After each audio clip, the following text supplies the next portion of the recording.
Good evening. Welcome to the school committee meeting of January 10th, 2018. As always, I'd like to remind you this meeting is being broadcast live, and it also is being recorded for use at a later date. So please keep that in mind. I'd ask you to please join me in a moment of silence.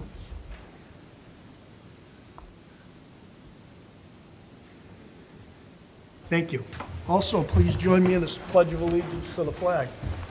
Pledge allegiance to the flag of the United States of America and to the republic for which it stands, one nation, under God, indivisible, with liberty and justice for all. Okay.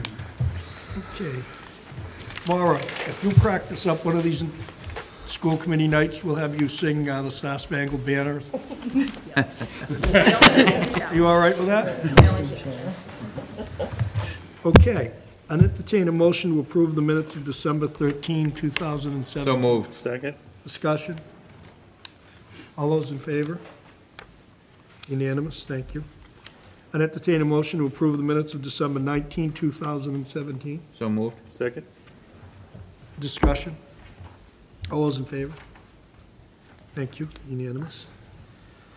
Maura Burt, how are you this evening? I'm okay. Can you give us your student advisory report? Thank you. Nice and loud. Thank you. Okay. So to start off, December 12th will be the winter concert here at the high school. Also, junior Ethan Phelps has been named MIAA's Student Athlete of the Month. This is a very prestigious honor when you consider that there are more than 300 schools in the state. Since several parents have shown continued interest in purchasing a student recognition ad for the yearbook, the deadline has been extended to February 9th. Ads can be ordered online 24/7. February 1st at 7 p.m. here in the PAC will be the all-band night concert. Additionally, Hanson PTO is holding an adult-only bowling night January 20th to fundraise for our schools at the Hanson AA Bowlodrome, being $10 a person. Cost covers both lane and shoe rentals. Preschool information night will be held here at the Whitman-Hanson School Library on February 27th at 6 p.m. Kindergarten information night will be held Thursday, February 15th here in the high school PAC from 6 to 7 p.m.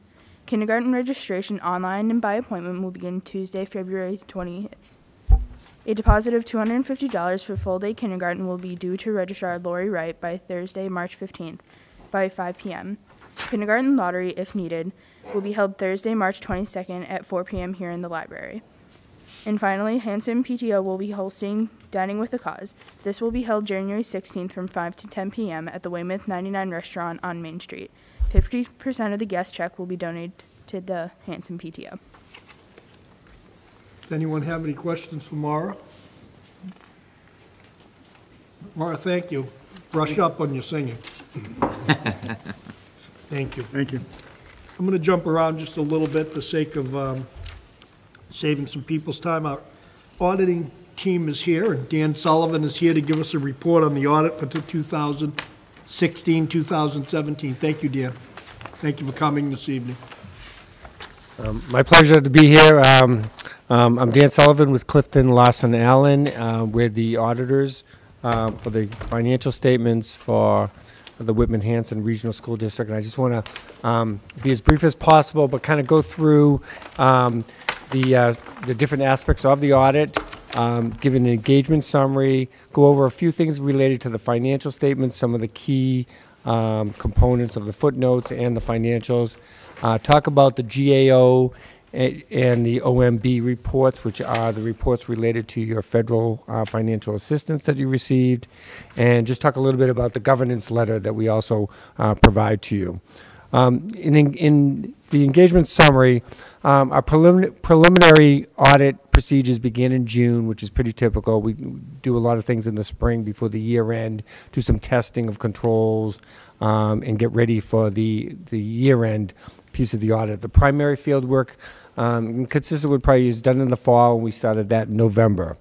Management staff, consistent with prior years, was responsive to all our questions and inquiries, and we had no disagreements with management throughout the audit process.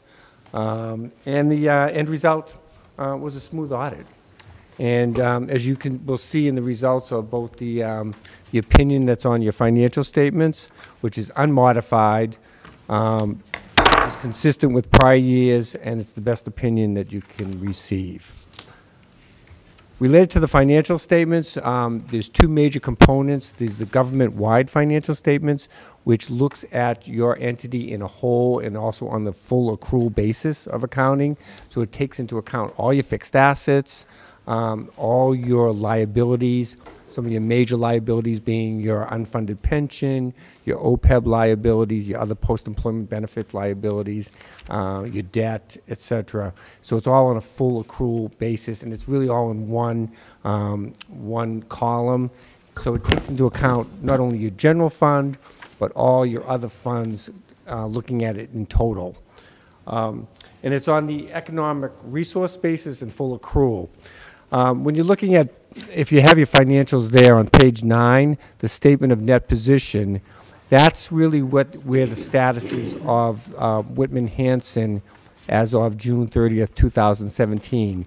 You have a net investment in capital assets of about $57.4 million, which that's a decrease from the year before of $2.6 million, made up of mostly the depreciation of 2.9, and you picked up about $340,000 of new assets, which was mostly related to building improvements. We have a restricted net position, which is about $1.8 million, and that's pretty much all the monies that are being used in your special revenue funds, your circuit breaker, your grants, your capital projects, etc. Things really mostly outside of your general fund. Then you have an unrestricted deficit, which is $35.6 million. That deficit increased about $4.8 million from the year before, mostly because of your OPEB liability, which was like about $3.8 million. And then there's about another $1 million where, we'll talk about it a little bit further on, you planned on using about $1 million of your fund balance in fiscal year 17 to balance your budget instead of assessing to the towns. So therefore, that kind of makes up the difference of that. Your net OPEB obligation is $26.1 million, and your pension is 10. So that's making up really about the $35 million deficit position that you have, because you're running your operations balanced. And these are just long-term liabilities that causes that net position to be in a negative. The fund basis financial statements, which are on the near cash flow, and it's not full accrual, and it doesn't show any debt, doesn't show any of these other liabilities. Those are on pages 11 through 14 of your financial statements. And that's where you'll see your major funds, which your general fund is always a major fund, and then you had your circuit breaker, and then we have a technology capital project going on, and then the rest are all non-major funds. General fund being the most important to really look at, and at the end of the year, your total fund balance in your general fund was $1.8 million. That's down about $800,000 from the year before, partly because you are using E&D to fund a portion of your budget. And as things are getting tight, and this is one thing, and this year things are tight, and I'll talk about it on the next piece, is that the amount of turnbacks that you have is not as probably robust as it has been in the past, because you just have, you're budgeting very, very close, and which can be good. I'm sure it's causes a lot of work for both the superintendent and the business to make sure that you're staying on target. And they successfully, every year that we've been auditing, has had turnbacks. It's just becoming tighter and tighter every single year. And it's something that I think you're all aware of, and I know based on my conversations both with the superintendent and the school business manager that it's discussed, and it's not a surprise. Your assigned fund balances, which is your encumbrances, you've actually reduced those quite a bit. What you're budgeting for is what you're spending. You only had about $79,000 that you carried over to the next year, and that's down from $410,000 the year before. And your unassigned fund balance, which is pretty much the basis of your E&D, is $1,023,000, which represents about 1.9% of your total revenues and other financing sources for the fiscal year 2017. The change in the fund balance, we talked about, it was about $883,000. Your budget to actual, this is where I was talking about, you actually turned back about $397,000 in total. 229 of that was related to revenues coming in more than you had planned, and $168,000 of that is from appropriations that you didn't expend. So that $168,000 is only really 0.3% of your total budget. So that's pretty tight when I'm referring to that. So it's something just constantly to be watching for, and I know that's what both the superintendent and the school business manager, spend a decent amount of time during the year making sure that you're staying on target. Your fund balances in your non-major funds, you had about $1,148,000, and that's all the balances that are in your capital projects, special revenues, I think $600 and something thousand of that is in the circuit breaker. And consistent with prior years, you pretty much, what you receive for circuit breaker in 17, you spend in 18, and you've been doing that, carrying that over from one year to another. Going into the footnotes, your on page 32 is your footnote 9 on your long-term debt. You have no authorized and unissued debt, so you don't have anything that's pending out there. And the only major debt that you have going on is related to the building, the original building of the high school, and you have about $6 million left on that, and you're paying that down about $620 or $600. I think next year is like $615,000. So you're going to be down to about $5.4 million at the end of 2018. The next major note to talk about is your OPEB, note 10 on pages 33 to 38. So that's a lot of pages. There's a lot of information. GASB 45 is still in place for fiscal year 17. Beginning next year, GASB 75 kicks in. So right now, your OPEB liability, which I said was like about $26.1 million, that's just the difference between your annual required contribution based on actuary and what you've been paying since about 2008. So that's built up to about $26 million. What's going to happen once GASB 75, they're saying, yeah, we've been only asking you to show what the difference was for the last 10 years. We want you to show the whole liability now. And that's probably going to, there's going to be some things that change, but it's probably going to be more like a $75 million liability. Wow. So you'll see that will be a major change when we talk about this with you next year. It doesn't change anything. This information is already there in the footnotes. It's just going to be on the face of the financial statements going forward. And then on, I think those are like the major things related to the financial statements.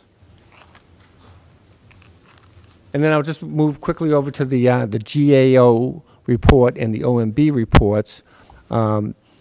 There's two major reports within that group. There's the report on the internal controls over financial reporting and on compliance and other matters. And there were no findings. I mean, that means that when you prepared your financial statements, everything was in compliance with all the GASBs and with the with all the requirements that you need to do for your financial statements.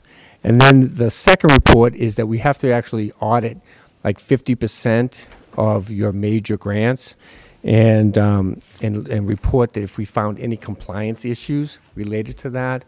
And we have no findings on that either. So very clean report. And you had about $2.2 million of federal financial assistance in fiscal year 17. And the major program that we looked at was your special education cluster, which represented about $1.1 million of that 2.2. And the last thing that I'd like to just go over is that you'll see in your package is the government's letter. And That, we feel, is a very important communication to all of you, to those in charge of governance, to the school committee. And we go through a whole series of pieces of information. It's about a 3-page letter, but we talk about any changes in accounting policies that, and really GASB, there was a GASB 74 that was related to your pensions that we had to disclose, and that's the only major change, but that wasn't just in your footnotes.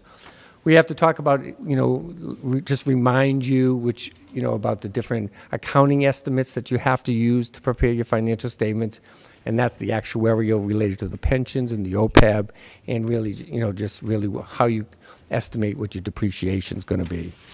Then we talk about if there's any auditing difficulties, and if there were, we would let you know in this. I would be talking to you about that here too, but it will also be in writing to you. So it's something you should always look at every year, because we would let you know. There were no difficulties. Any misstatements in your financial statements that we had to correct or that have stayed in it in the financial statements, we would let you know. There were none. Any disagreements, there were none.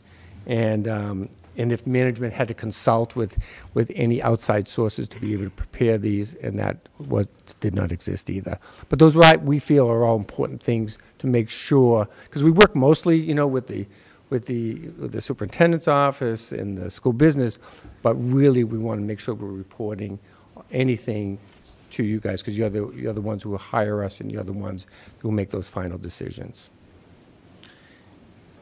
And I think that's it. Anyone have any questions? Dan, and cutting right to the chase for anybody who might be watching, because all of the figures that you've thrown out, a lot of us understand it, but it might be more difficult for someone who's watching this. You're an outside auditing firm that every year comes and audits us to make sure that everything comes out clean, and that's what you just said. Yes. The audit was clean. Very clean. I mean, there's no findings on your grants. There's no findings, mistakes within your financial statements when we received the data and the trial balances. So it was an extremely clean audit. We had no issues. The people that we work with have a really great understanding, not only of what they're doing to run the day-to-day operations, but also in preparing the information for the financial statements, have a really good working knowledge of all, the GASBs and what's required and what we need from them. And in fact, pretty much, we show up and everything's there in a big pile for us, or sent to us ahead of time, through emails or through different ways. So we come in and we're able to get through this extremely well. Thank you. Rob? Just one quick question. Sure. You talked about the E&D, how it's getting tighter and tighter, and we still use money from that for our operating budget. Any recommendation from you as to a percentage that we should have in there every year? Or is there a guideline or anything? Well, I mean, you had about 3% the year before, and now you're down to less than 2%. Okay. There's no guidelines other than you got to make sure you're comfortable with what you're going to be able to ask for from, on your assessments. Mm-hmm. The state funding is obviously getting tight too. I think Chapter 70 is not growing like, gangbusters. And so it's just something that you're going to have to be addressing probably more going forward in the 19 budget and the 20 budget than you've had to do in the past. Okay. And so if everybody, I think, if anything to get out of these financial statements is that you have everybody involved, the towns and everything have to be prepared for, the reality of what you might have to ask for, if that makes sense.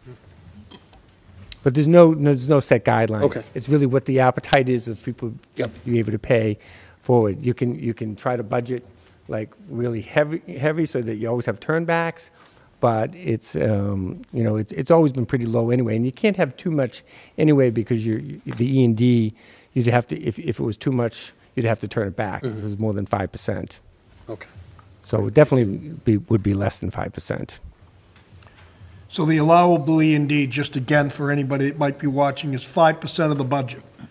That's And the rest, after that, it's a turn back. You would have to reduce the next year's assessment Exactly. And I don't think you've been in that position. We've never yet. been, No, we were once, way back. when, 2007, 2008, Okay.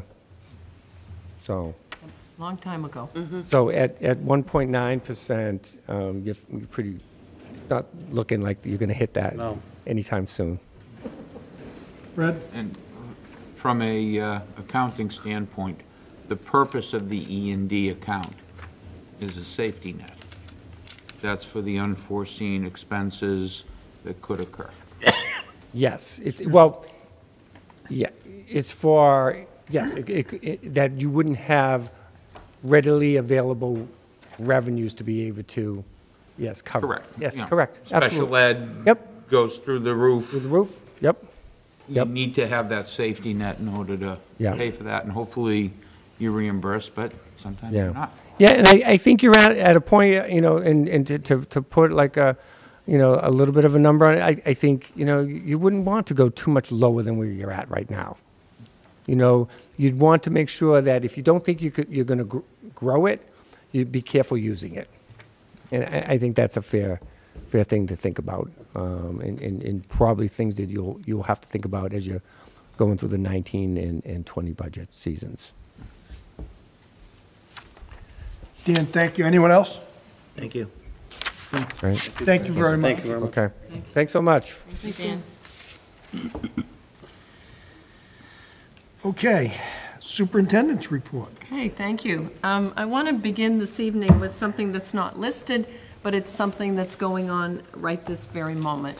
And that is one of our English language arts teachers here at the high school, Ellen Galambos, is being honored by the VFW as an outstanding teacher.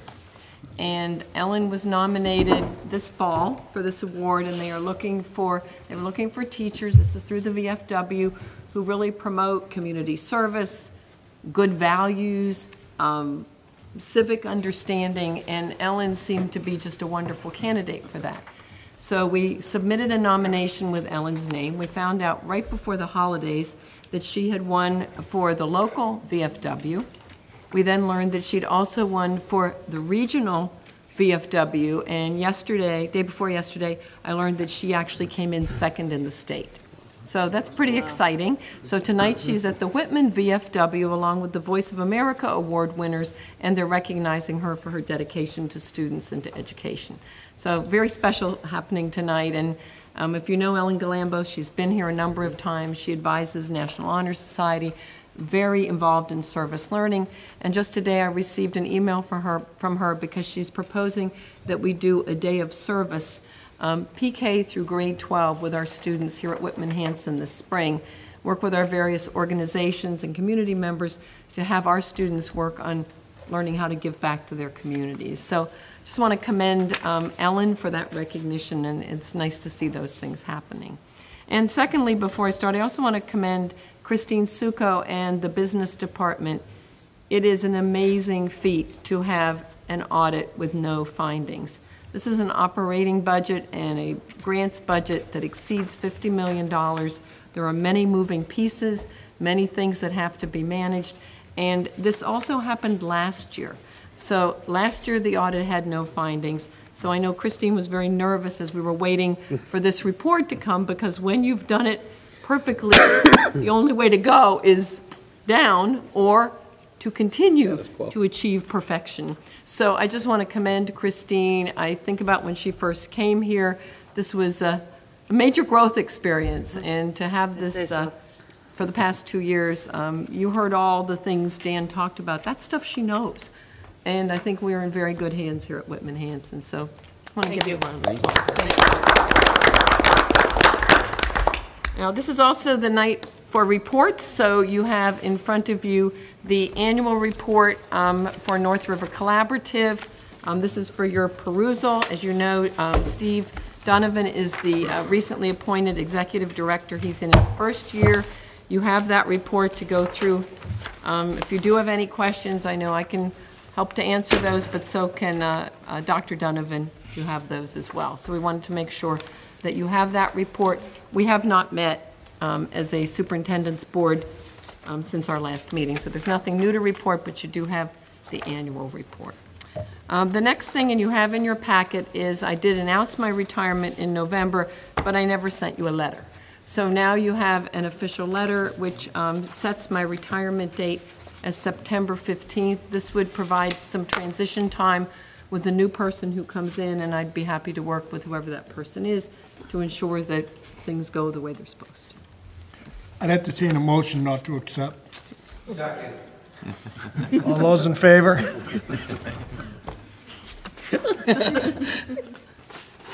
I can't vote. Okay. That so did now what that are we to me gonna do? once. So the letter is there. I don't know if you have to vote that or what you need to do, but there it is. And I have the date as September 15th. That can be tentative if you need me longer. I could do that. So that is there. As you know, the superintendent has put in many, many years at Whitman-Hanson, not just as a superintendent, but as an assistant superintendent in various roles. She's been very, very dedicated. It's going to be tremendously hard to replace her, if we can even replace anybody with the caliber of the person that we have sitting beside me to my left. So I want to thank her for her services to the district, to the students, to the teachers, to the committees.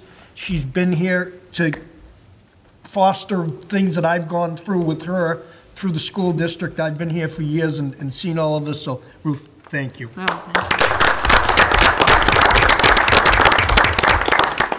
Yeah, I'm very mixed about this, but I also have a feeling that sometimes it's time for new people to do this as well. But clearly, as I wrote at the very end of the letter, once a Panther, always a Panther. So I will always care deeply about Whitman-Hanson, and certainly happy to do whatever I can to help move the district forward. These are my mid-year goals update. I will say that this is, in the time that I have been superintendent, probably one of the most challenging first semesters I've ever had. I think the surprise resignation of Pat Dillon at the beginning of the school year certainly was challenging. We're also dealing with the regional agreement, which had not been changed since 1992. We are in negotiations, and we're closing a school, among the other things that happen in a school system. So there's been a lot going on. We continue to move forward. It's been a bit of a challenge in central office. We're very happy to have Rosamond Dorrance, but she is with us 3 days a week, so that's quite different than what we're used to. I have focusing her skills and talents at the elementary level, working with our directors, focusing on elementary curriculum, which is something that really needs a lot of focus, and she's doing a great job with that. So the first goal was really to look at Pillar 2. And if you recall the 3 pillars of our strategic plan, the second one is the cohesive PK-12 system of teaching and learning in the district. And this is the work that we do with the curriculum directors, building principals, and really working to ensure that our curriculum is aligned with state standards, that we are achieving as we should in MCAS, on PSATs, SATs, AP examinations, but most importantly to ensure that when students leave here that they are career and college ready. So it's so much more than curriculum and assessment. It's really looking at a very student-centered approach. So there are a number of things that have been going on this year. Just to give you an update, I work closely with the directors. We worked yesterday on our strategic plan. One of my goals through the strategic plan in the last few years that we've been working on it is to make sure it's a living document. So many strategic plans end up being this thick, sitting on someone's bookcase, and they're not alive. But I would contend that most people in this district can tell you what our 3 pillars for success are. And clearly the middle pillar that holds this up is the whole pillar of teaching and learning. So when our goals are set, we are aligning them to student success. So you can see some of the strategies that we're doing, some of the successes that we've had. The directors have formatted their elementary teacher leader meetings. We have vertical horizontal meetings, working on Atlas Rubicon. I think this is a long-term project to create an electronic shell for our curriculum. And one of the things that's there is the OECD assessment. And this is the PISA-like test that our 15-year-olds took last March. And I talked a little bit about that in December. We're going to give you a full report on how our students did. This is very different than an MCAS that looks at subject area competency. It looks at climate, it It looks how our kids feel about their schools, how they feel about learning, and we'll be giving you more information on that. We're using that information as well to improve student achievement. So the first goal is a huge one, and it's certainly not one that I can accomplish on my own, and we work together as a team to make sure that that happens. As I said, Rosamond Dorrance has been critical in her interim role in helping me with that. The next one is Pillar 2 is based on the transition you're going to hear more about of the closing of McQuan School. And this has clearly dominated a lot of what we've done almost every single day since this vote was taken April 12th to determine that we were going to close McQuan, and then, of course, the Board of Selectmen in Hanson approving that at the end of May. So this has been an ongoing process. We're going to talk about that later on this evening. There have been transition meetings as recently as last night with the Board of Selectmen. I see Jim Hickey's with us tonight. We appreciate the support of both of our towns in moving forward with this. But this has been ongoing, lots of meetings. At this point in time, I think with the support from both of our towns, we're going to be able to stick to timelines, and as I said, we'll give you more in depth on that. We have a very busy committee working on this. Goal number 3 is one that we talked about in depth yesterday, and I think it's critical as we look to the FY19 budget, and that is our work in social emotional learning. We are finding that our students today are coming with many more social emotional challenges than we have ever seen. We now have a transition room at the high school that's been now in its 3rd year of operation for students who have been hospitalized for physical or mental health illnesses to help them get back into high school to be successful rather than going from being out right back into the classroom. We are working, I think one of our biggest endeavors this year is the Excel Learning Network. 40 school districts applied to be a part of this. We were one of 9 who were selected. We've been to 2 meetings with them, and this is really looking at trying to get into the classroom and providing support for our teachers in working with students when they come with social emotional issues, and also helping our students learn to build self-control, resilience, how they deal with problems, coping mechanisms, coping skills, and looking across the board district-wide so that we know that whatever school you're in, whatever level it is, that our staff are there to support our children. And this has been very challenging. We also spoke to you about working with South Bay, the pilot we've been working on, so that resources for parents are more readily available to them. This is not really a district program, but what we're trying to do is cut through some of the red tape that it takes for parents to get the services that their students may need. So those are things we've worked on this year. We hired Denny Howley from North River Collaborative to work with us. Denny's an amazing resource because even though it sort of says she works 1 day a week, she thinks about us all the time. And she's working hard to see that our schools, particularly at the elementary level where they need the support, know how to reach out to community services for families when they need them. How do you help a family apply for Mass Health if they need it? If a family's in crisis, who do they go to? And a lot of times, that's not necessarily a resource that we would have. So we're working with Denny. We have a wellness committee that's primarily there for bullying prevention, but we have expanded that.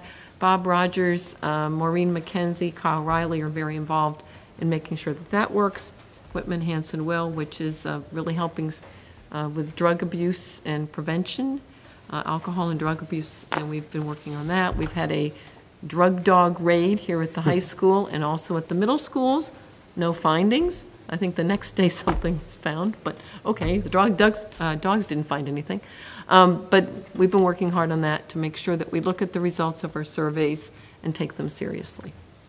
So there are a number of things going with that. I think yesterday our conversation when we were looking at our budget for next year is that to a person, and it didn't matter whether you were the director of technology, elementary principal, I think all of us felt that's a #1 priority. Because if our students are not emotionally healthy, everything else we do doesn't really matter. So goal 3 is one I think we've made some good progress this year and continue to do so. And then the 4th one is looking at how we develop a financial plan. And that has become, in my mind, probably one of the most difficult things in my superintendency here at Whitman-Hanson. I think regional school districts make a tremendous amount of sense. I think they're cost effective. You have one superintendent, one business office, but I don't believe over time that has been supported as well as I would like to see at the state level. I think through regionalization, this district, these two towns became too dependent on state aid. And as a result, for the 9 years I've been doing this, and I know for John McEwen, from really 2007 on, when Chapter 70 became level funded for Whitman-Hanson, it has been exactly what Dan Sullivan told us, tight and challenging. We have tried to meet with the communities, and I think they've made good faith efforts. We had a meeting in June, we had one in October, but these are primarily residential communities. We do not have Gillette Stadium. We do not have the mall here. We have small businesses, which it's that kind of a community. So when that's what it is, he's right. We've really got to look at local contributions and move forward to get the money and the plans that we need. So that's been very, I think, challenging for us as a school district, and I think for the people who come after me, an ongoing challenge. And the more we can work with the communities, the better. I was hugely encouraged last year by the 8.5% increase in the assessment from the two towns without an override. If somebody had told me that last year at this time that was going to happen, I would have found that hard to believe, but it did happen, which tells me that support is there, but we really have to reach out and communicate what the needs are. So that's where we are this year.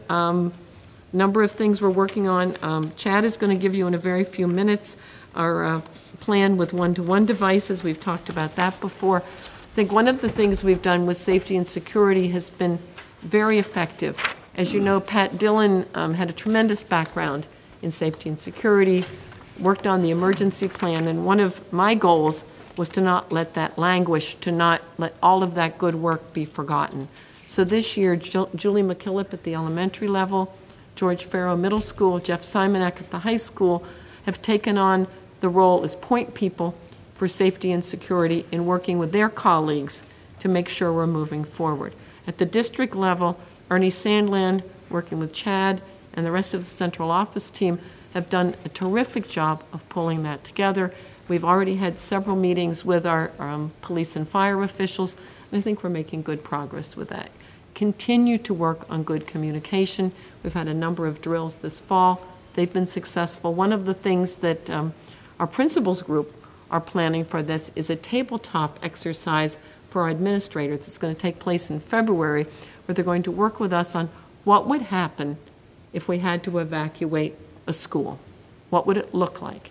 And then we're going to do maybe some kind of a drill late spring to see what would it look like, and we're not going to make it too dramatic. We don't want to frighten anybody. But what if we had to call the buses immediately? How quickly do they come? You know, we'll do some things to get a real sense of what response time would look like. But I do see us that, you know, in spite of Pat leaving, the good work that he did, I really think is moving forward. And the model of having the three principals do this has worked amazingly well. So, you know, I think it's really good progress. I think the idea of having Ernie and Chad work together is great because both of them know these buildings, these systems, and how they work inside and out. So I think we're in really good shape with that and continue to move forward. So that's where we are mid-year. As I said, this has been pretty challenging so far, but we've made it this far. So I'm happy to answer any questions anybody has. Anyone? As you can see, the goals are lengthy. She's updated us all the way every year of what's going on. And part of the safety and security, this tabletop that Ruth is talking about, is really a must, even though some parents at times say, well, you don't need it. You do need it. Because Robbie's shaking his head. He's with the fire department. And he knows these things happen if you're not prepared. It's bedlam, and it's not safe and secure. So just looking forward for that preventative measure, I commend you on that. Very important, and I think one of the other things we're working on that I didn't mention is Rosamond Dorrance is working with Jeff Simonak on putting together a guide for teachers to have, because we've put together some district books that we put out every year that administrators have, but we really felt, and this is something Rosamond brought with her from Tewksbury, was the fact that teachers, when something happens, also need to know what's going on. And so the plan is they're putting this together this year to give our teachers quick reference. Okay, something happens, what do you do? Who do I call? What happens? And their intent is to have that completed by the end of the school year so that everyone will have that as well. So I think there's a lot going on in that area. And things happen all the time. All the time. I mean, there was a funky smell at Whitman Middle School. Fortunately, it was a battery. Then the ventilation system turned on, so it wasn't sewage, which was the message I got when it all started. And then I'm thinking, here we go with the evacuation plan. And this happens all the time, every day. So the fact you have plans, you know what you're going to do, it keeps people from overreacting, from making snap decisions, and I think we get through them pretty well. So, and I work hard to keep you all involved so you know what's going on. I don't want you to have surprises either. So you get these do not reply emails so that when you do get a call, what's going on? You at least have a fighting chance of understanding what it is. Okay? Okay. Thank you, Ruth. You're welcome. So our next is Chad's going to report, and you have it as a handout, on one-to-one devices. And as you know from our presentation from the directors at the last meeting in Rosamond, they talked a lot about how online testing is definitely coming our way, the importance of the one-to-one units, how we're moving from the computer labs, which were 20th century now, to one-to-one devices. If you get the chance to go over to the Conley School, as you know, they have multiple basket auctions. Year after year, they raise somewhere between $20,000 and $30,000 every single year, and they have taken those funds and used it to take what was a traditional computer lab and have turned it into what I call a collaboration center. It's absolutely fabulous. The furniture is interchangeable. Kids can use the one-to-one units now. You don't have standalones. It's just really what you want education to look like. So I commend Karen Downey for her vision forward, and the Conley PAC and parents for being able to come up with that kind of funding. Chad and Ernie also put a lot of time and energy into it as well. So, Chad, your report. So I was asked to take a look at the one-to-one device initiative based on some comments from last meeting and our ongoing initiative that we've been using for the last 4 years. Currently, we have about 1,500 Chromebooks, and so we looked at what we have now and how do we get a device in every kid's hands. So we had a few considerations we wanted to start with, and we kind of build from the general questions, and each consideration will get us down into a very specific device and a specific area we're going to actually put them. So what we started with was the first question was, do we go with a one-to-one device, district-owned, or the BYOD, bring your own device? We had a lot of discussions in the leadership meeting and talked about the pros and the cons about having the district buy all the devices or have students bring in the devices. I kind of went through and put a few bullet points for each one. For the one-to-one devices that the district provides, it gives every student the same device, which is a positive. The management and control of each device is vitally important when you have potentially 3,500 devices. You can easily deploy things to them, control them, put the necessary controls on them for safety, security of the students, going on the websites, SIPA requirements, things like that. Also, having the same device also allows teachers to develop curriculum based on exactly the same device for every student. So we looked into BYOD, so that would entail inviting students to bring in their device from their house, whatever that device is, and utilize that during the day in the classroom for instruction. A few things we learned from that. One, it will definitely save us a lot of money because we're not buying all the devices. In order to supply for the students. There are a few caveats, I think, that came with it when we looked further into it, talking to colleagues in other districts that have done this, the good and the bad. Some of the things we came up with was there's going to be a lot of different devices. Every person at their house might have something completely different. Someone might have a tablet without a keyboard, someone might have a Surface or a Mac device. When you bring those types of devices into a classroom, there's a lot of different things you can do with them. One might not have a keyboard. If you're in an English class, it's not going to really do very well typing on a screen. There's quite a few different things that kind of come into play. When a teacher has multiple different devices, they might be more limited on what they can use in the curriculum for some of that stuff. So Some of the other things concerns that came up with the BYOD is the different devices. If a student didn't bring it with them for the day, what do you do? We'd have to have a supply of devices for someone that forgot it or forgot their cord or something like that. So I think that kind of plays into the mix as well. In addition, have and have-nots, the haves and have-nots, where someone might have this nice, beautiful MacBook, laptop, and someone might just have a Nook, which is probably one of the cheapest devices you can get out there. But so you kind of have those types of scenarios with the students in the classrooms as well. Based on some of those scenarios, one of the other positives of having a BYOD is that the student would have the same device if they're at their house and they use it inside the classroom, so they have the familiarity with it. So that's a positive of that. But based on everything we kind of discussed, the initiative that we wanted to continue with and move forward with is the one-to-one district-owned device. It makes the most sense for the district to provide the one specific device. It works well for the teachers and the instruction as well as testing. When you're doing the MCAS testing, we have to put an application on a computer. If it's not ours, it's a little more difficult for us to get onto someone else's computer where it's not ours, it's not our property, and things like that. So we decided going forward with the Chromebook initiative, the district purchasing would be the best interest of the district. So we went down further. Consideration number 2, who's going to get a device?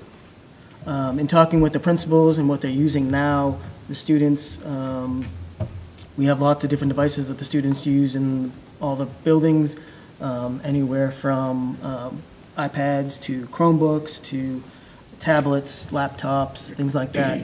And the Chromebook initiative would be used for anyone in grade 2 to grade 12.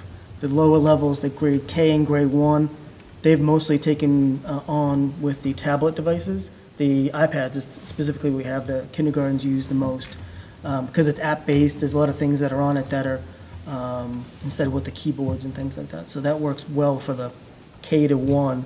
So we're going to look at getting devices for anyone from grade 2 to grade 12, and that would include about 3,200 students. So currently we have 1,500.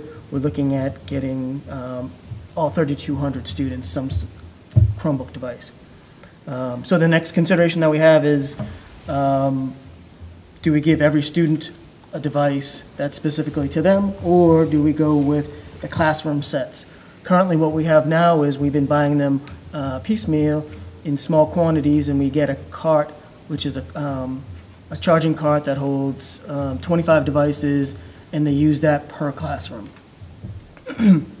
So what they do is they use that and they kind of share it between the classrooms. That model has worked very well for them, where the devices stay in the classroom, the kids go in, take the device out, use it, it's fully charged. When they're done the class, if they're like in the middle school and high school where they're changing classes, they would put it back in, and the teacher knows that they have all the things in there, and then they're all ready to go for the next class.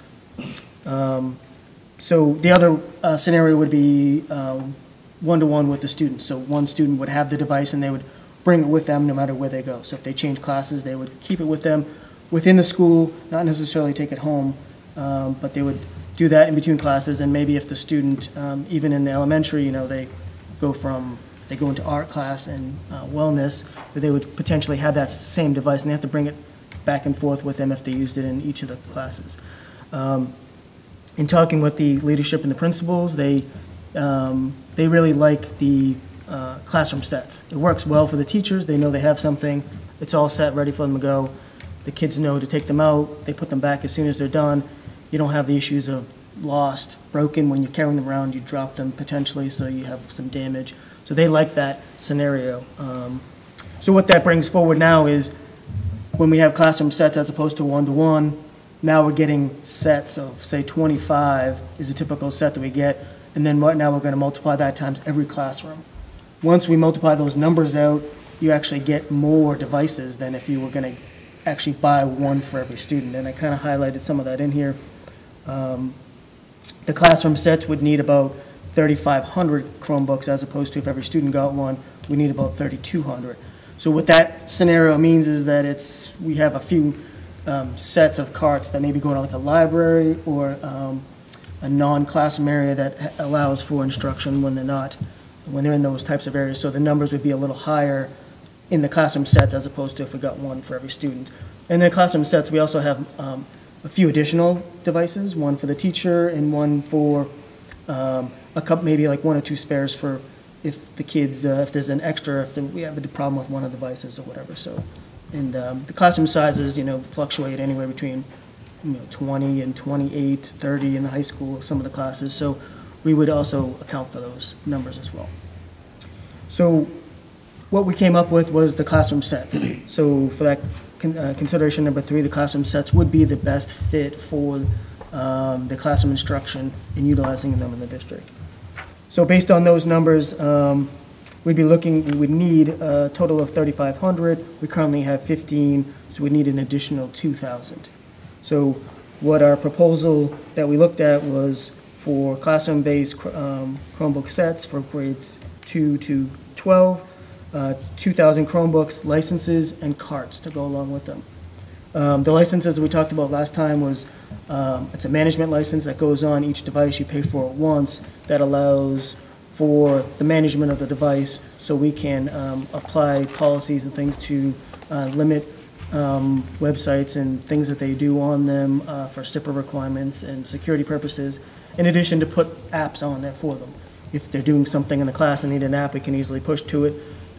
We use the push to the app for all the MCAS testing, the WIDA testing for a lot of ELL students. When they do that, it's a literally 2-minute push and it appears on the device. So with that license, that's what that allows us to do. It's a one-time purchase, so once we have it, if we refresh the devices, we wouldn't have to purchase that again. So, so what we'd be looking at is the 2,000 plus licenses and the carts, and our estimate that we got is $475,000. From there, we kind of took a few options and looked at, instead of just paying for it all at once, all up front, how can we break it down? We looked at a few 3-year lease and 4-year lease. The 3-year fair market value lease, it would be roughly $160,000 per year. The fair market value lease is similar to leasing a car, where you, at the end of the term, there's a fair market value of the device. You either pay for that or you send it back. Our goal would be to turn back the device because after 4 years, it's ready to get refreshed. So this would be more like a utility cost for us. So we set up the lease and then we'll just flip it over for another 4-year term. So that would be my recommendation, I guess, of 4 years, because 3 years is, you could probably get a little more out of it. You can probably squeeze 4 to 5, but 4 is a good year for it. So those are the options that we came up with initially after having some conversations, talking with one of our vendors to get some pricing. There's still a lot of options in addition to this because how it fits into our budget with the financial aspects. We could do this a lot of different ways depending on what monies we have available. Do the outright purchase, you can do the leases, you can break it up into, stage it over multiple years with the 2,000 devices. In addition, after we do these, we'd have to have a consideration for the 1,500 we bought over the last 4 years and kind of do those. So we'd look to kind of come up with the first set is figuring out what we're going to do with these first 2,000, and then we'd come up with something for year to year to do a refresh of the devices. In addition to some of these considerations I didn't add on here was the way we've been doing it over the years is small piecemeal, and on the back side of this, we've also been working on our infrastructure, the wireless and the networking, to support all of these devices. And because we've done it, small quantities of devices, we've been able to keep up with updating, a lot of our wireless in the buildings and a lot of our networking, taking advantage of E-rate funding and things like that.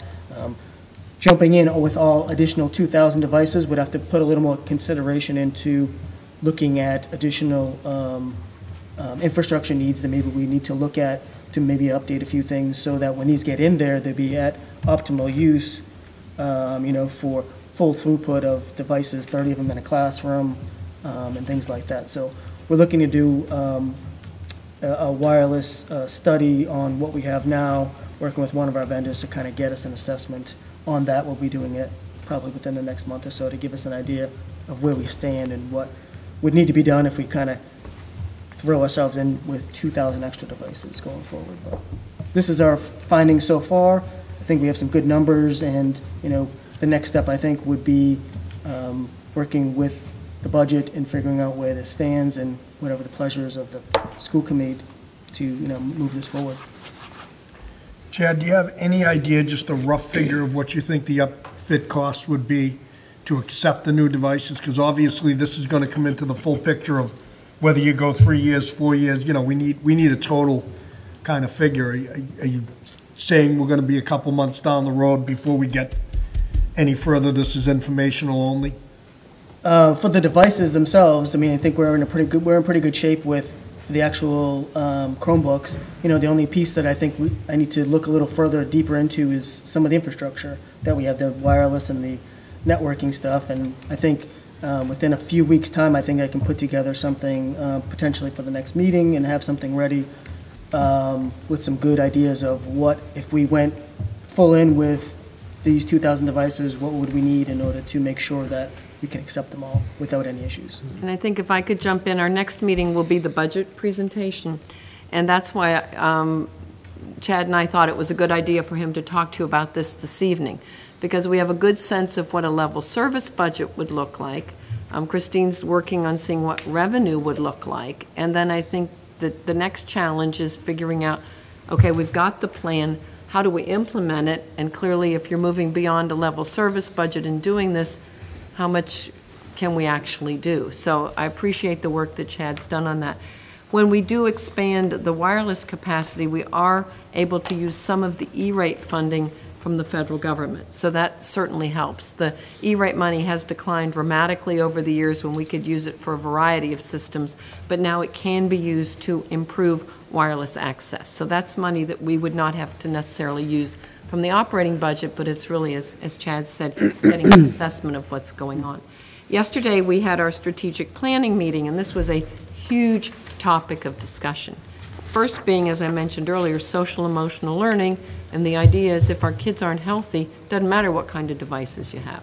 But understanding you can't do one initiative at the expense of another, looking at what are ways that we might be able to look at this and make it work.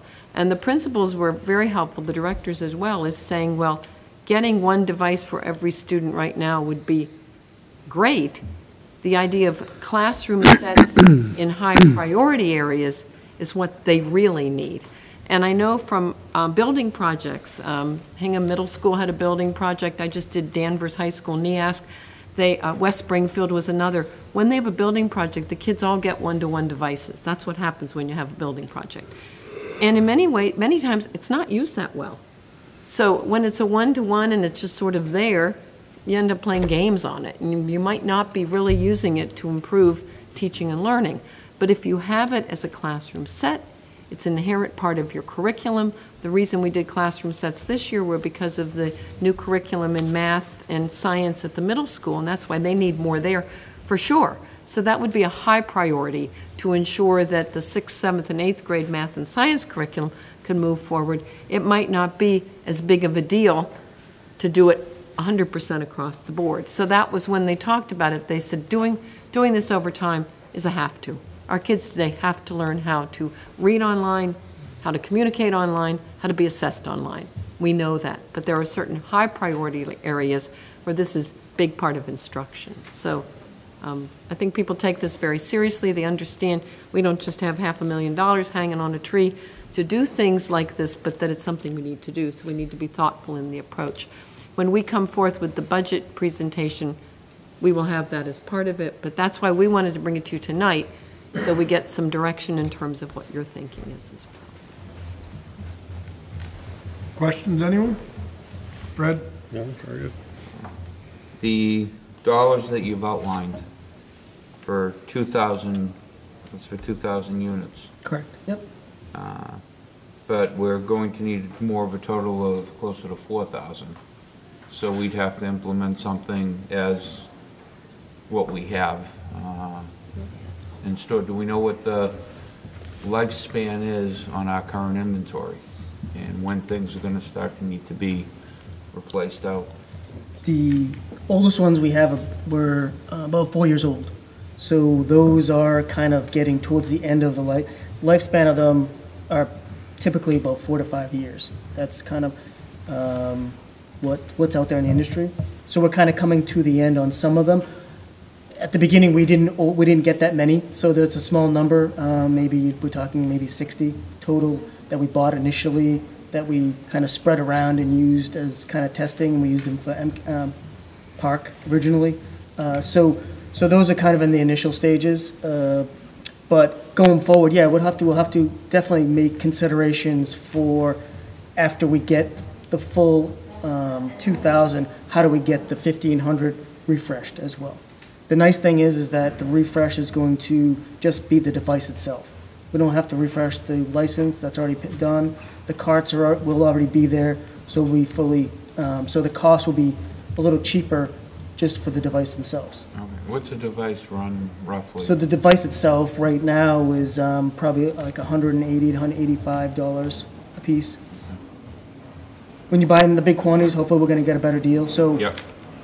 that would be what would start refreshing going forward after we get it fully in. This averages $237.50 as far as, Most licensing. Which one's per license? The- 25 bucks a Yeah, about license? 25 bucks, yeah. So you're talking $225 a device. Yeah, it's about 220, it's been about 225, somewhere in there. but the licenses we currently have on the older units, we can transfer that license over to a new, Lifetime license, yeah, correct. to a new And then unit. the carts that we have and the carts we buy, that we won't have to do anything with those. So the refresh will just be the device. Do we have an idea or an insurance quote should students have the ability to take them home? What that insurance would cost? We have not looked at that. I looked at a break fix cost, which is almost an insurance for that. I think it was about $40 per device. That high? Per Yeah, year? it was kind, I mean, I talked to one company and just to kind of put some numbers together. So it was kind of high, not really worthwhile for a device that's $185. So, but taking it home is another issue, another thing we briefly talked about at a leadership meeting, and it wasn't something that the principals, I think it would only really be for high school students, if anything. That would be the students that would take it home. No one's really from the middle school and elementary have said that that's something that they want. If we ever got to a point, as we were discussing in the past, of being able to have our textbooks, via online. Well, some of them are. Yeah. That's the reason So- for this at the middle Right. school level right now. It's do you buy a textbook or do you buy the Chromebook? And the idea is with the Chromebook, as things get updated in the textbook, it's pretty, you don't have It's to buy another immediate. textbook. Exactly. Universal. But Yeah. the student, if he or she has a homework assignment, would need to have their textbook available perhaps at home. They need to be able to take the Chromebook home. Yeah, I mean, a lot of the stuff, like Ruth was mentioning, like the science and math curriculum that they got is all online. It's so- online, it's in the cloud, so Yeah. it's not that you need the device, you need to access to the internet. As long as there was Right. access to Some the means internet of in the And I household. think there are a lot of options here. I mean, many of our students do have access to internet, but clearly, things could be checked out from the library. You could check out a Chromebook and take it home. I mean, I think there are a lot of options of Yeah, something like that. Kevin? So, when you considered bring your own device, did you consider specifying that it has to be a functional, like a Chromebook or something? I mean, I don't see how the choice has to be either everybody gets the Chromebook or bring whatever you feel like bringing. I mean, you need to be able to get onto websites, you need to be able to type. So, I think it can be a little less dramatic than just, bring anything. Like, if you say, if you have a Chromebook, specifically a Chromebook, and a lot of them do, and they're much cheaper to buy than Yeah, I think- a lot of the other things. So is that a consideration that for instance, I'll get a letter from one of the elementary school. It'll say, bring headphones. Okay, so send the kid to school with headphones. Obviously, not everybody does that, but it's something that I think a lot of parents are willing to do. Couldn't you do something similar with the Chromebooks? Yeah, we definitely considered that and also talked with districts that do BYOD, bring your own device. I think you come into a difficulty with, you're bringing your own device, the one you have at your house. We can certainly specify X, Y, and Z qualify as something that we would like you to bring in. Anything else, please don't bring in. The problem is that people have all, like I mentioned before, people have all sorts of different devices, and if they all don't have specifically what we use, then that's when you're going to have more of the haves and have-nots, where we're going to have to supply a heck of a lot more so that everyone's using the same type of functionality and device.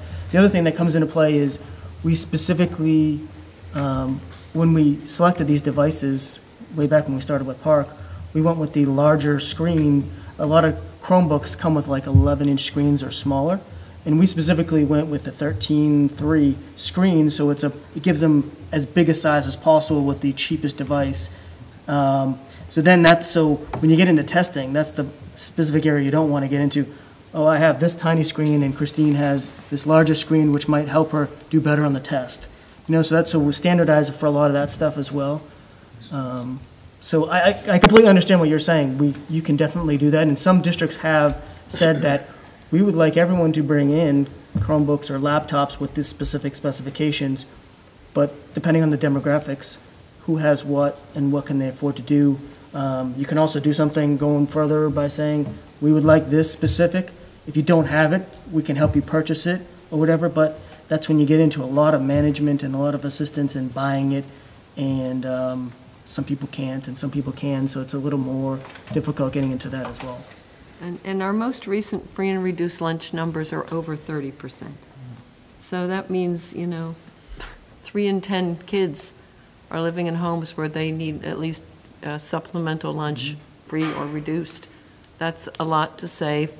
We're expecting you to spend $200. The big thing with the BYOD as well that I've talked to some of my colleagues is that the downside of it is the ones that don't remember to bring it in, and the stack of supplying extra devices you have to have seems to keep growing and growing because someone didn't bring it in. Oh, they brought it in, but they didn't bring their cord in, and they have a Samsung laptop that no one has that cord for, and the thing dies in the middle of class. So that's the frustration level. Some of the things you don't necessarily think of off the top of your head that people have went through and were like, that was, a tough thing for us to do, where we just had a supply of them, and then now we almost have a supply for every kid.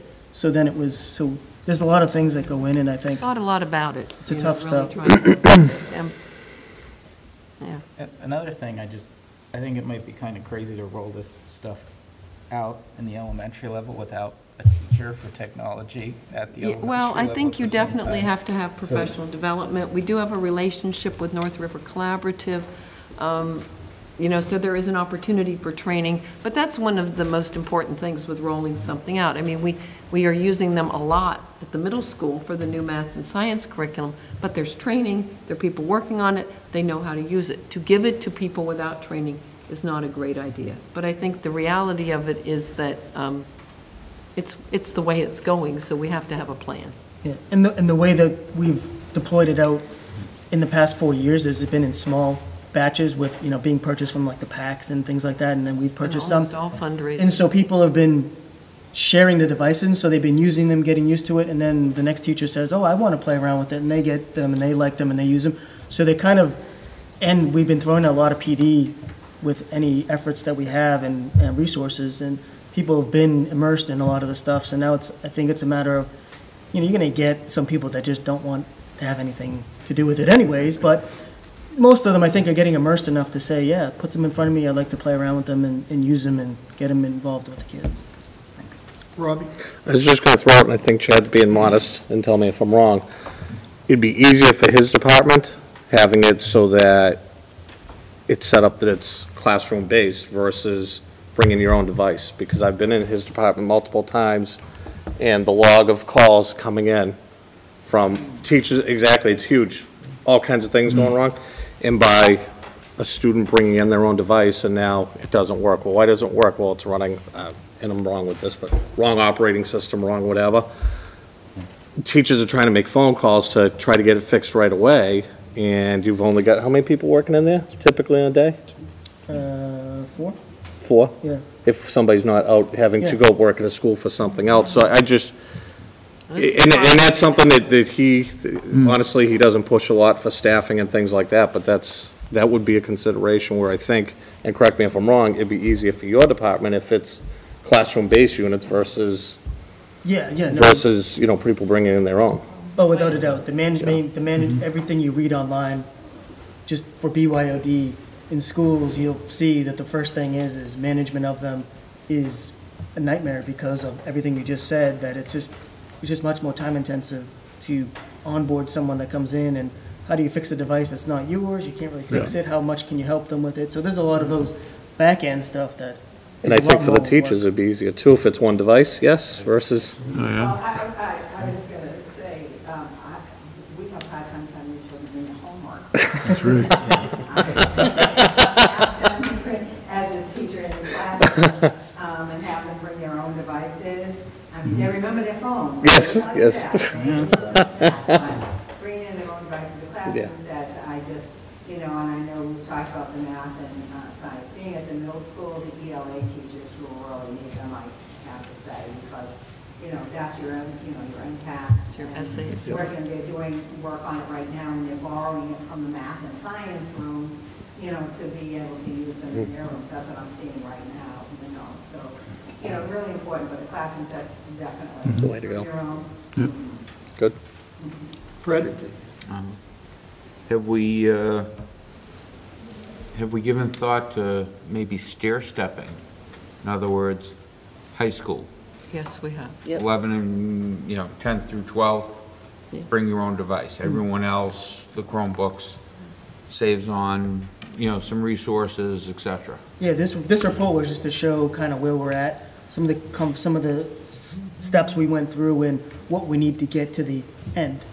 This would be it. If we can do it all at once, great, but the real scenario and the reality is the steps of starting with the higher levels potentially, and getting into their hands and then working down to the elementary as well. Yeah, we've looked at a few different scenarios that maybe we can do it piecemeal, starting in smaller bunches, starting with the higher levels. There's a few different scenarios that we looked at. Yeah? Yeah, from a professional, I do this for a living, IT, and the BYOD in our company and many other companies, you're told you can have this device, very specific set of rules, and if you don't meet the network center security settings, you're not getting in the network, because it's a headache to troubleshoot 50,000 devices. Because every operating system, every size, it's all different, like Chad's saying, you go from a 11-inch screen to a 13-inch screen, big difference. And what you can jam on that in some requirements. I mean, so rolling in the same type of things in the classroom is much easier for I would say for the district. Might not be easy to bring home type user, because not everybody's gonna want a Chrome. Because like you said, we got 30% of people that probably can't afford to have a Chromebook, but then you have other people, iPads, Samsungs, Kindles, MacBooks, tablets, and the Nooks. I mean, And that's just That's today, just- right? that's Yeah, just- right now. That's just the name, not the, how many variations. right. That's a headache for a department for like Chad to have to. That's why I've always been pushing. If you're gonna go after something, it's Chromebook or an iPad. iPads, you're only gonna get one out of the 1 to 5 for what you're getting to buy. So, and plus Google gives away free educational software storage, stuff like that you can abuse.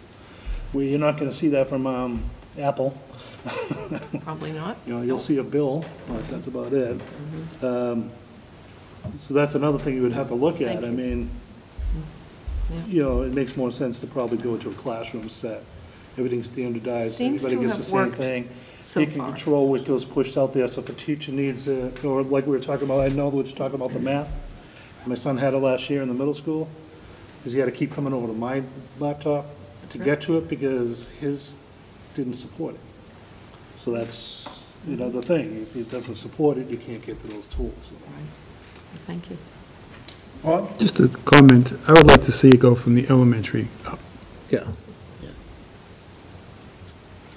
One of the considerations that was talked about with the top-down was the elementary have powerful fundraising that they've, if you look at the past 8 to 10 years, they've funded for every Promethean board in every classroom in all the elementary, almost all of the Chromebooks that they have in the elementary schools now, and then a whole slew of other devices and other technology things that they did buy. So I think that was kind of the thought process, because once you get up in the higher levels, you don't necessarily see that type. Yeah, that's true.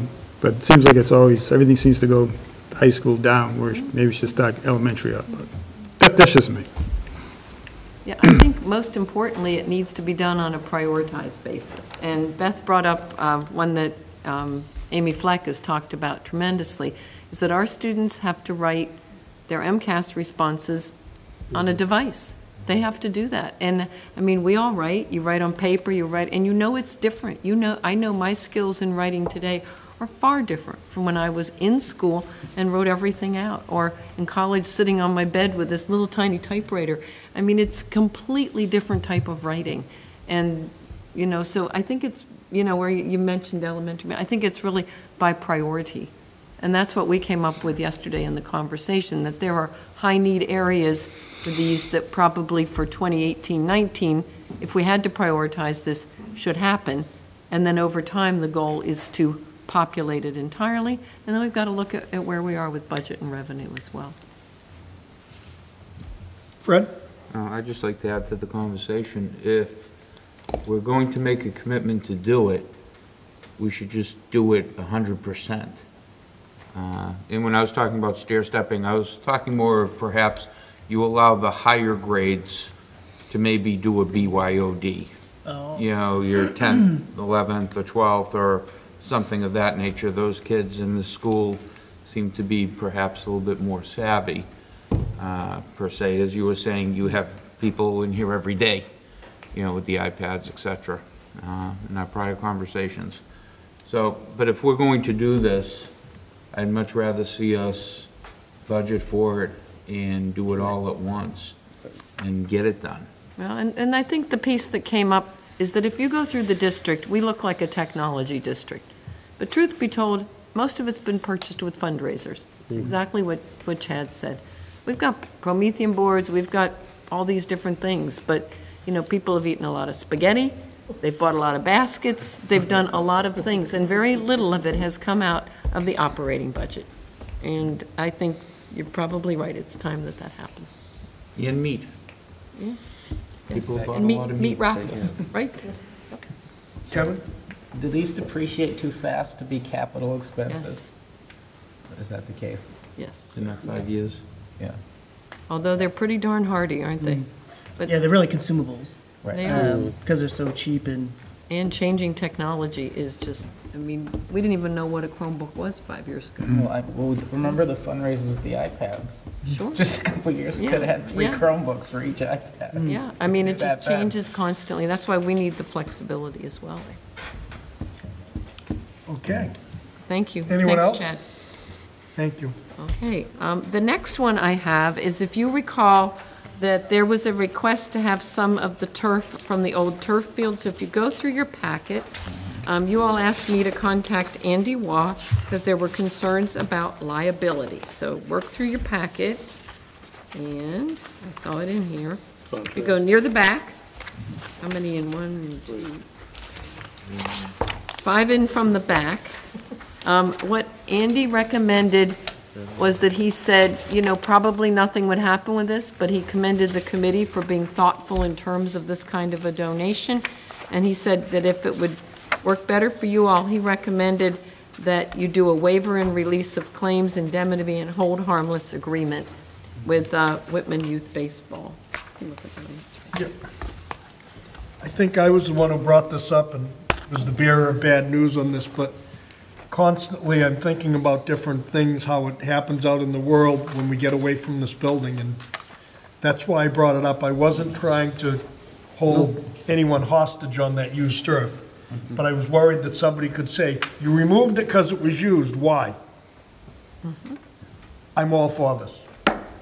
So I think we probably need some kind of a vote. I'd entertain a motion to accept this waiver and release of claims indemnity and hold harmless agreement so we can give away the existing turf that we have. So moved. Second.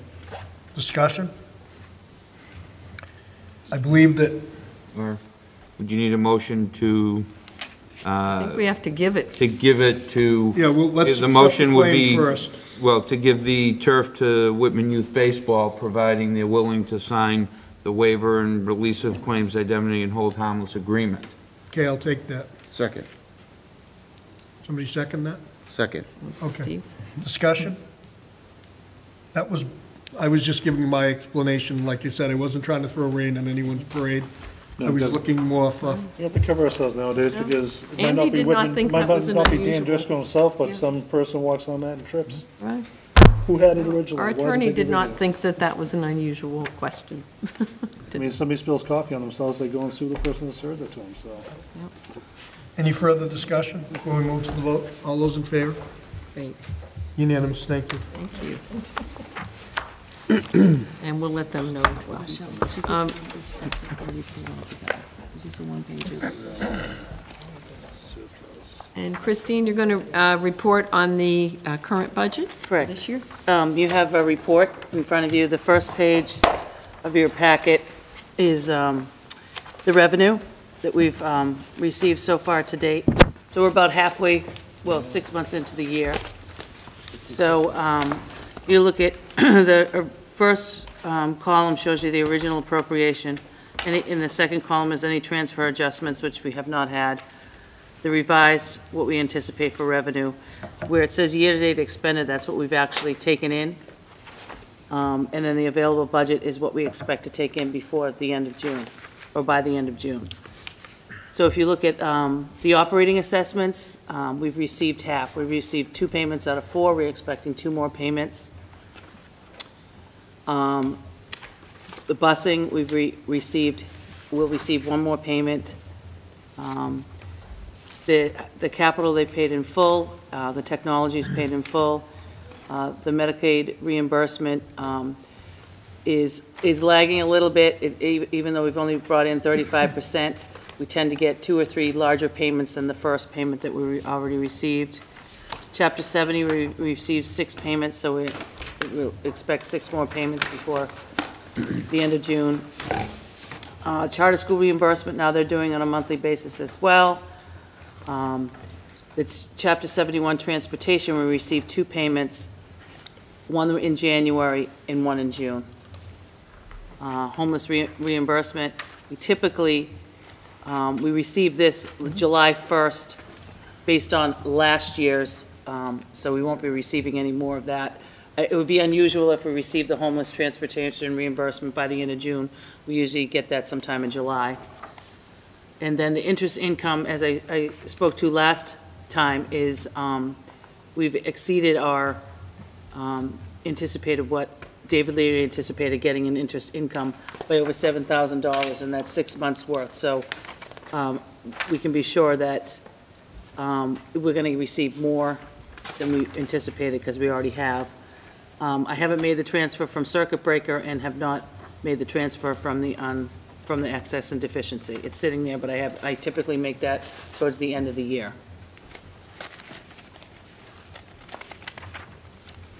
questions, anyone?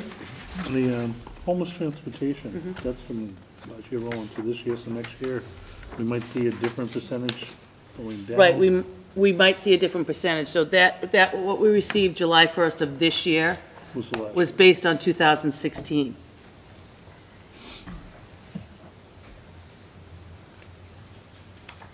Brad? School committee, other expenses? Oh, I haven't got that to that page yet. We're doing the Oh, first one. I'm sorry, I jumped ahead, I'm sorry. That's okay. So, again, these are broken down by school.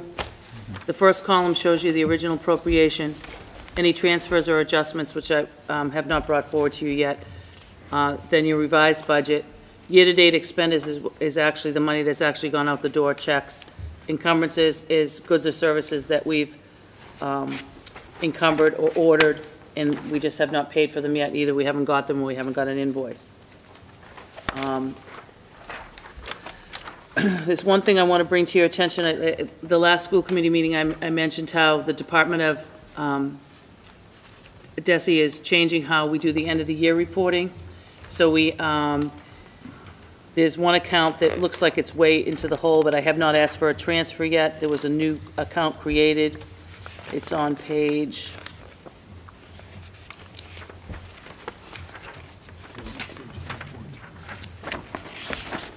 7. The third line down. They've actually had us break out the principal account. We have the assistant principals, and we have the curriculum directors. Now going forward for 2018, we're going to report the curriculum directors on separately. They've asked us to break that out, so I created a new account. So if you look at the district-wide principal salary, it's showing that we've paid out $795,498.49, and their available budget is just over $1.2 million. And then if you look at the curriculum directors, it looks like the available budget is negative $261.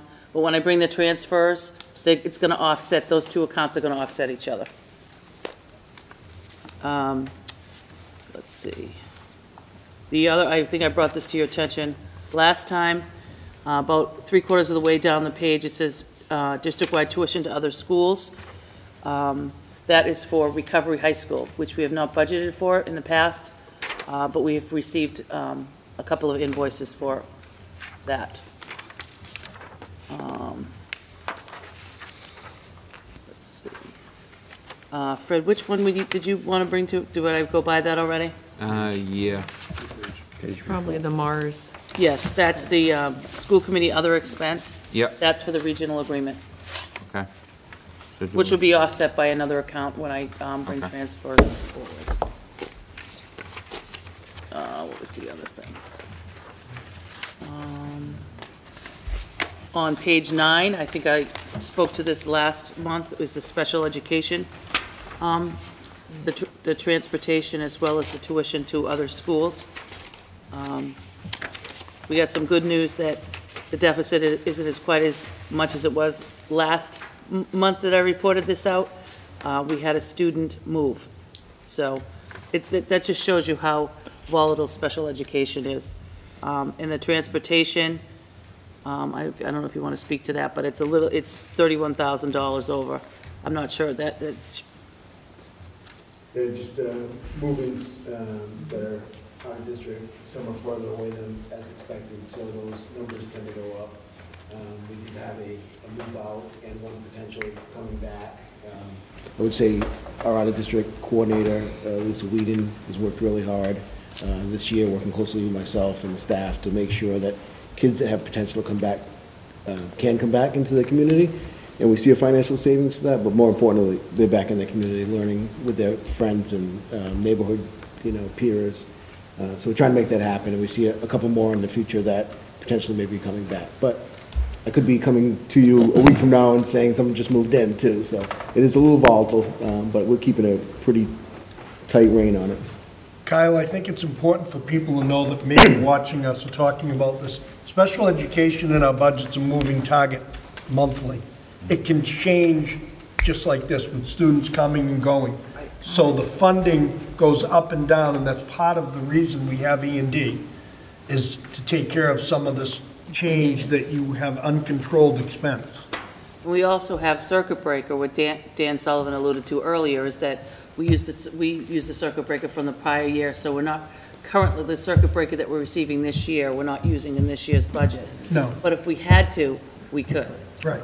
So And that's it's another safety net. Another safety net, correct. I don't know if anyone else has any more questions. Yeah, just wanted to bring those Thank you. things to your attention.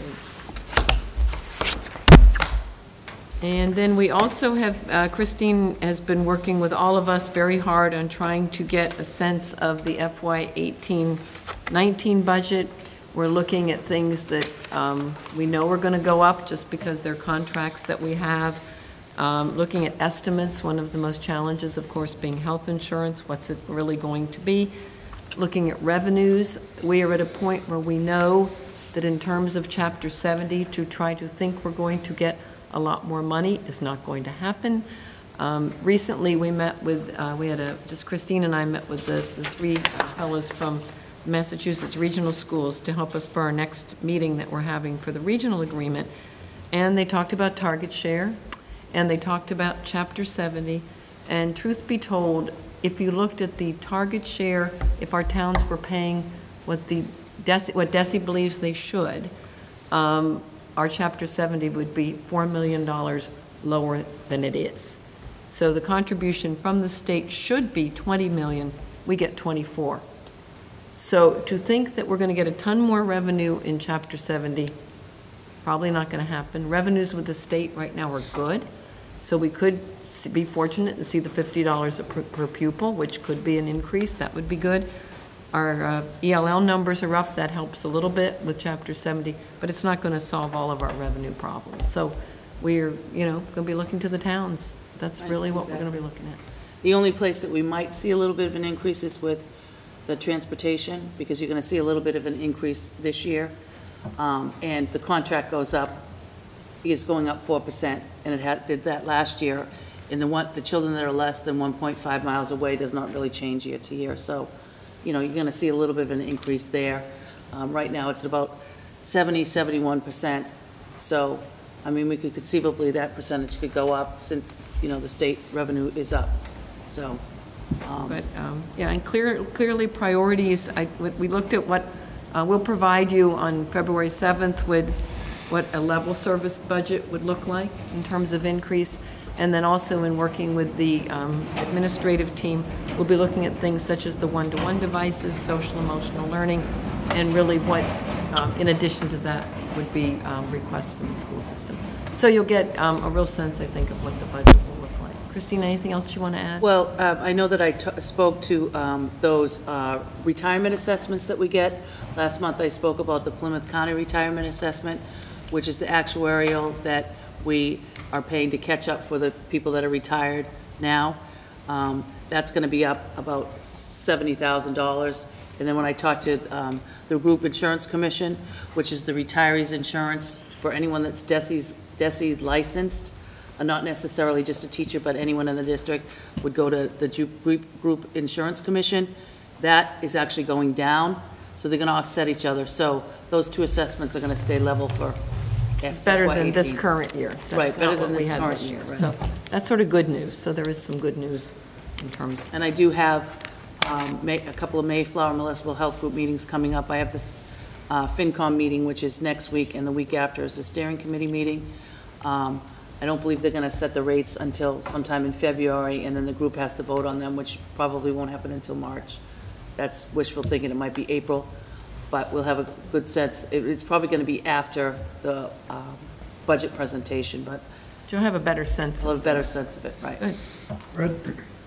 What I would hope that we could see when it comes time for the budget presentation, and as you alluded to, Ruth, a level service budget, and then a list of priorities. That's what we're working on. It's absolutely what we're working on. on. How we can move ahead. That was the goal of our meeting yesterday, and we've been identifying priorities. So in putting the budget book together, we'll provide you with what a level service budget would be, probably up 3-4%. And also in addition to that, the priorities of the district, you know what they are. But if we could have it spelled out. They will be. With the dollar amount. That's being taken care of. And then hopefully within our committee, we can. We are on it, Fred. Try to move ahead. Anyone else? Any questions for Christine? Thank you. Thank you. Okay, and as I conclude my report, I just want to recognize Michelle Lindbergh, because if you know, this packet was put together through the rain, snow, sleet, hail, and negative temperature numbers. So thanks to technology and her ingenuity, everything got in on time. So I appreciate that, Michelle, because it was pretty challenging. We had a few phone calls, but we got everything out in time, and I appreciate that. So thank you. It's not easy to do. This looks great every time you see it, but it takes a lot of thought and consideration, and we appreciate that, especially when there's no school. So we were working fast to get everything done. So thank you. Okay, any questions for Ruth? Okay, old business, Pequon School closing. As of last night, we were at Board of Selectmen's meeting, and we have been updating Hanson on what McQuon School closing is going to look like.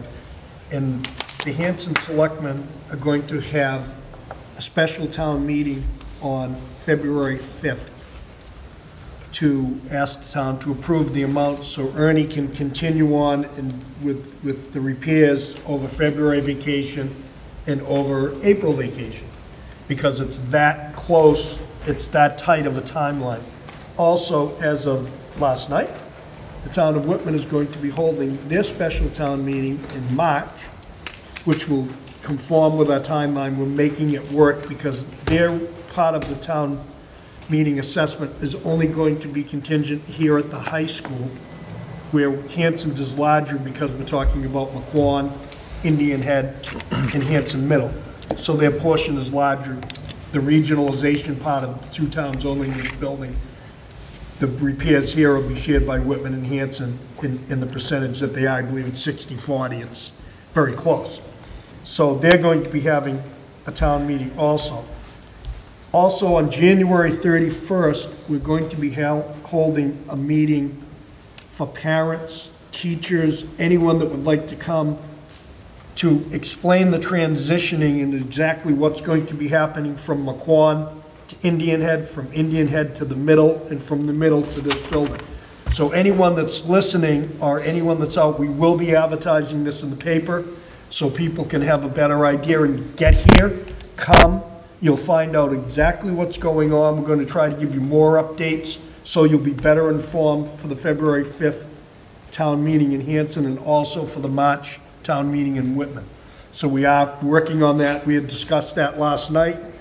The team, Ruth's team, is going to put that together, and anyone that wants to be involved with it, I'm sure that input is a good thing, and definitely any communication that we can have with parents. So anyone watching, please keep that date in mind. January 31st will be an informational meeting on the move. Dan? One correction, I think, on our little amendment here. It says the town meeting's on the 8th. Is it on the 5th on Monday? It is the 5th. It's a Monday. It's the 5th, Monday the 5th. I want to correct our records, that's all. Okay. Thank you, Dan. It is February 5th in Hanson, which is the first Monday of the month. Correct. Oh, it was a little weird. Yeah. Any questions on the closing? And I might be able to help with, like I said, this was all last night. It's been kind of rushed, but we got there. We need the money to do the. Would you be seeking a motion for the article? Yeah, we're going to get to that right next.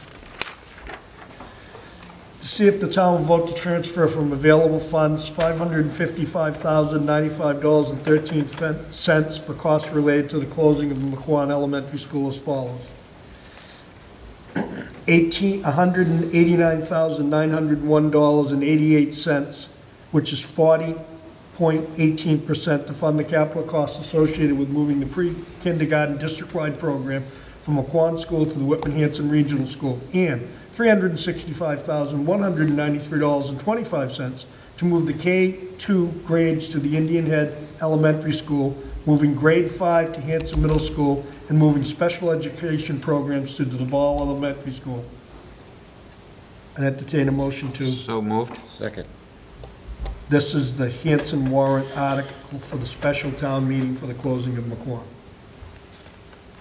Made and seconded, discussion. Chris? So two things. So one, and this is a little nitpicky, but do we need to spell out a little bit more that the $365,193 is not just to move, but that's going to involve some other things beyond just movement, or am I overthinking this? So, I mean, we're not just talking about moving costs for clarity, right? We're talking about all the Well, it's upgrades. associated with the move. Any of the changes that we're doing are associated So with we're the looking for a moving line item? of the students. No, so I just want to make sure, I don't want some wise guy saying, oh my God, you guys are spending $365,000 to just move, people across the street. Oh, no, there's a lot of, Christine, do you have that paper we had last night? I do, but actually, Chris, this was written by the town of Hanson. Okay. This, So it is what it is. I wrote one and sent it to them, and then they sent it to legal counsel, and they, Simplex. What we'll do, Chris, I just want to make sure we're overly clear, or you're overly clear. Right. on the I understand where you're 31st, coming from, but they wrote it. Okay. I had legal counsel look at it. on the 31st of January, for all those that come to the meeting, we'll break it right down because we have that paper, and that way they'll be able to know exactly what it is. The second piece is, I think, so we all know that this is our best option and there really isn't an alternative to this, but I think maybe we should be prepared, or you should be prepared if you're going to do this at town meeting, just to be very clear of, if this wasn't voted, what the expense to do the necessary repairs to McQuon for another year, because that's a pretty big number, right? We discussed that at last night's selectmen's meeting, somewhat at length of what the cost would be and what the matrix was for the next 3 years, and we'll be prepared to give all of that. Thank you. Great, I'm glad that you brought it up, because we will be prepared. Robbie? Just real quick, because I asked this at the last meeting. In the event that they run into any construction problems or anything like that, did we build a buffer in here? Because that was something that we talked about before. If the workers had to work weekends, start working double shifts, anything like that, because the price does change at that point.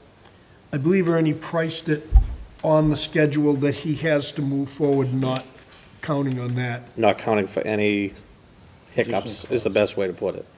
I don't think that he budgeted as close as he possibly could to keep the costs down to the towns. And some of the related work that's going to be done, a lot of it's going to be done by some of the help that is currently in the district. Oh, no, I understand that, but my fear is they go to excavate and all of a sudden. Well, one of the things would be finding asbestos at Indian Head. Yes, Well, you're going exactly. to. That's a given. Yep. That is separate, and Christine, maybe you can address that. Yes. We talked about that today.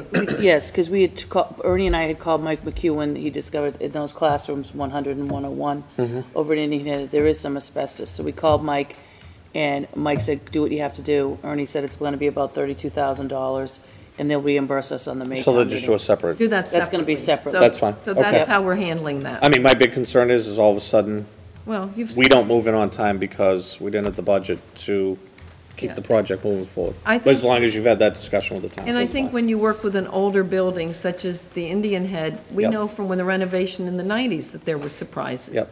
So, the less you can disrupt the asbestos, the better it is. So we're working at how little can we do without that's fine. costing more. The high school, that was one of the value-added pieces of the high school for the preschool. This is a known building. You knew it, It's not right. that old. We know there's not asbestos. There's all sorts of things that make that a much more reliable cost. Once you get into old buildings, yeah. Yeah, no, exactly. But that's how we're handling that one. Perfect, that's fine, thank you.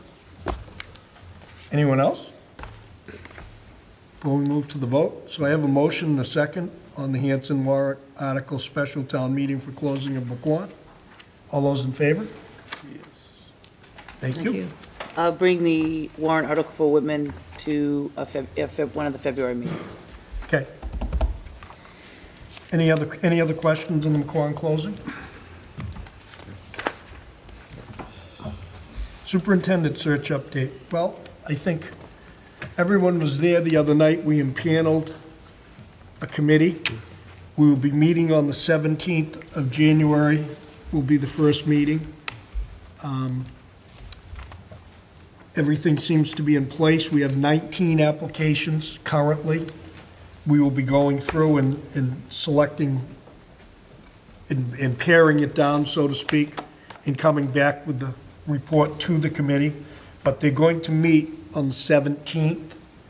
And it's a fairly aggressive schedule. I suggested meeting weekly to try and, stay. If you spread it out too far, you're kind of regrouping every time you have the meeting. If you stay right at it and get it done, it seems to be a much easier transition from doing this in previous times. So we're scheduling it kind of weekly, but our first meeting is going to set more of how we're doing it, what the thought process is, what the grading schedule is going to be for the applicants, and how it's going to come out. So the first meeting, I think I told them 4 to 5 hours. It won't take that. They're going to all quit. But I was bunting them for some time, so. Right, and we're putting together packets for the people who are on the subcommittee. I did work with Andy Waugh in terms of what happens in executive session and what doesn't, because that has been of concern. And I think we have that clarified, that this group that's meeting is a screening subcommittee of the school committee. It's not anything that will be able to take a binding vote on who the final candidate is. And there are some districts got into some issues with that. Andy's aware of that, and he's there to advise us if there are any questions. You did receive a late application. So the closing date was Friday. Whether you want to consider that as your 20th application, I don't know. I just learned that this evening. Does anyone have a problem with that?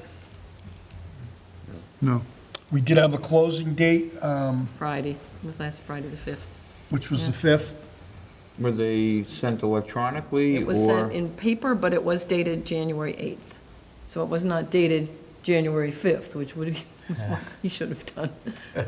But anyway, he didn't. But we do have a 20th applicant that came in today.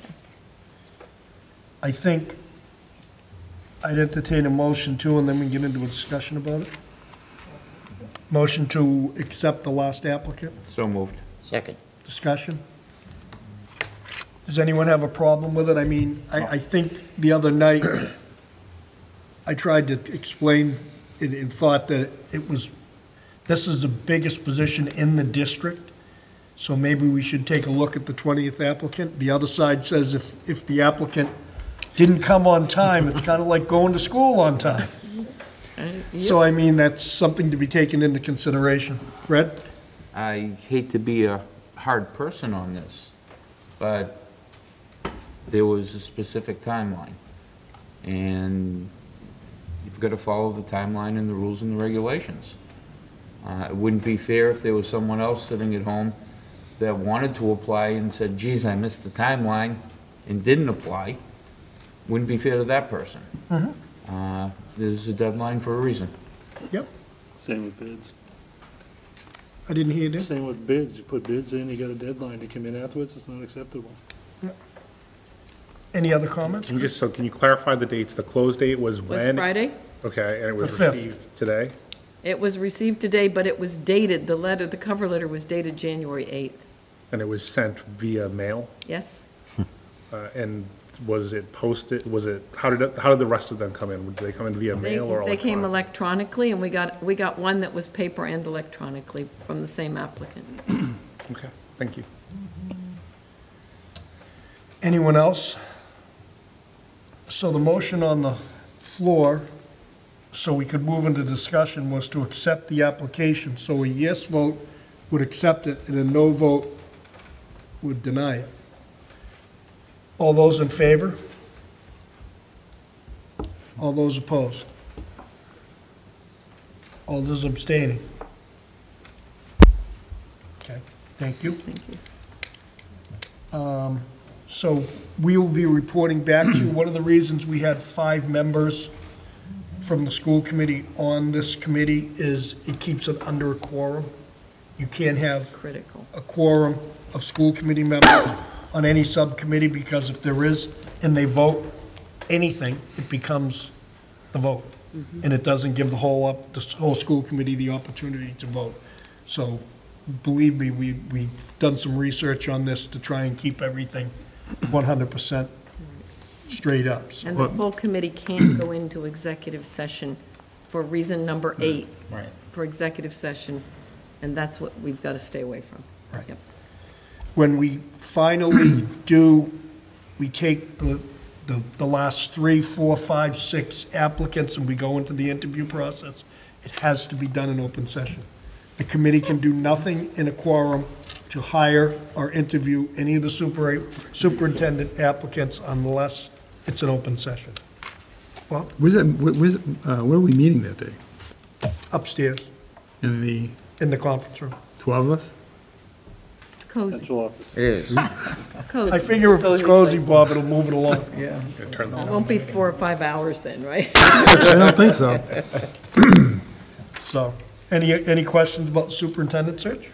Chris? Did we identify the last 2 folks? I have. Did we identify the last 2? Yes, I have Oh, yeah. one parent from Whitman, Dan Farrell, has said that he would do this.